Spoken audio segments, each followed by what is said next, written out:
आज बात करने वाले हैं हम उन सभी किट के बारे में। रेड बीटल, पाउडरी मिल्यूड रोग जी, और उसके बाद एंथ्रेक्नोज रोग, साथ में हम बात करें चुन्नील असीता, मोजेक विषाणु रोग। ये सारे रोग जो करेला में लगते हैं, जो करेला को यानी आगे नहीं बढ़ने देते, बिल्कुल पीला हमारा जो खेत पड़ जाता है। और उससे बचने के लिए जब हम बात करते हैं कि इनका उपाय कैसे किया जाए या फिर ऐसी कौन सी तकनीक अपनाई जाए कि पहले से ही पहले से ही ऐसा कौन सा उपचार कर ले ताकि ये नुकसान हमें हमारे खेत में देखने को ना मिले। तो चलिए शुरू करते हैं। तो बात कर लेते हैं पहले यहाँ पर हम रेड बीटल। ये एक हानिकारक कीट होता है जो करेला को जो शुरुआती अवस्था जो रहती है हमारे, जब हम करेले लगाते हैं उसकी शुरुआती अवस्था पर ही ये प्रभाव डालना चालू कर देता है। कीट क्या करते हैं कि पत्तियों को खाकर पौधे की जो गुणवत्ता रहती है, उसको जो बढ़ने की क्षमता रहती है, उसको ख़त्म कर देता है। और इसकी जो इतनी सुंडी इतनी खतरनाक होती है कि करेले की पौधों की जो जड़ रहती है उनको भी ये काट कर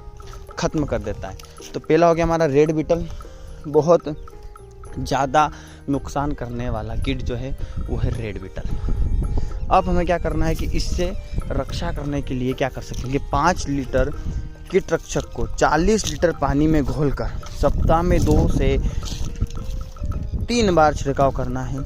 इस कीट का अधिक प्रकोप होने पर क्या करना है कि प्रोफेनोफॉस प्लस साइपरमेथ्रिन या फिर डाइमेथोड 30 EC 1 मिलीलीटर की दर से 10 दिनों के अंतराल पर छिड़काव हमें यहाँ पर करना है। तब जाकर कहीं ना कहीं रेड बीटल जो यहाँ पर हमारा कंट्रोल होता हुआ दिखाई देगा। अब पाउडरी मिल्ड्यू रोग, यह रोग ऐसा है कि इसकी वजह से क्या होता है कि करेले की जो बेल होती है और पत्ती होती है उस पर सफ़ेद गोलाकार ये क्या करते हैं, जाल फैला देते हैं, और उसके कारण वो जो हमारा पत्ता है तो वो कत्थई कलर का हो जाता है। तो वो ये रोग जो हमारा रहता है इसका अपन जैविक उपचार भी कर सकते हैं।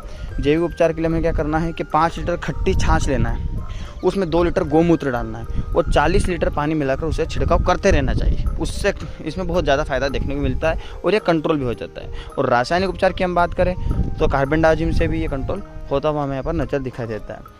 अब तीसरा हमारा जो रोग आता है होता है एंथ्रेक्नोज रोग।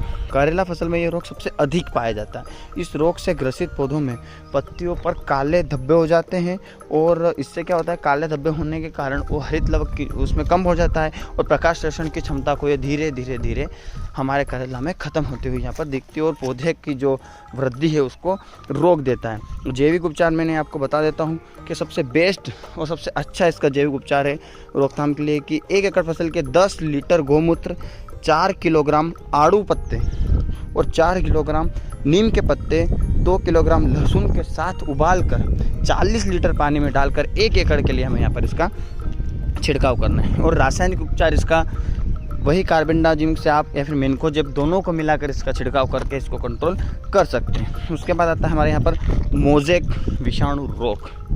यह रोग विशेषकर नई पत्तियों पर होता है, जो कुरकुरी पत्ती होती है ना उसके ऊपर ये रोग हमें यहाँ पर दिखाई देता है। पत्तियाँ पीली पड़ने लग जाती है, चितकबरी हो जाती है, बिल्कुल डिजाइन सांप जैसी डिजाइन उसके ऊपर हो जाती है और वृद्धि को बिल्कुल रोक देता है। प्रकाश संश्लेषण की जो पूरी क्षमता रहती है हमारी पौधों की उसको ख़त्म कर देता है और ये रोग पूरी तरह से हमारी फसल को नष्ट कर देता है। उपचार की अगर हम बात करें तो इस रोग के नियंत्रण के लिए कोई भी अभी तक प्रभावी उपचार बना ही नहीं है। आप सभी तरह के उपचार इस पर ट्राई करो, अगर कभी फ़ायदा मिल जाए तो केवल एक ही ऐसी दवाई है जो सबसे ज़्यादा इसमें सफल रही है, वो है इमिडा क्लोरोप्रिड 0.3 ml प्रति लीटर का घोल बनाकर 10 दिन के अंतराल में छिड़काव करना है।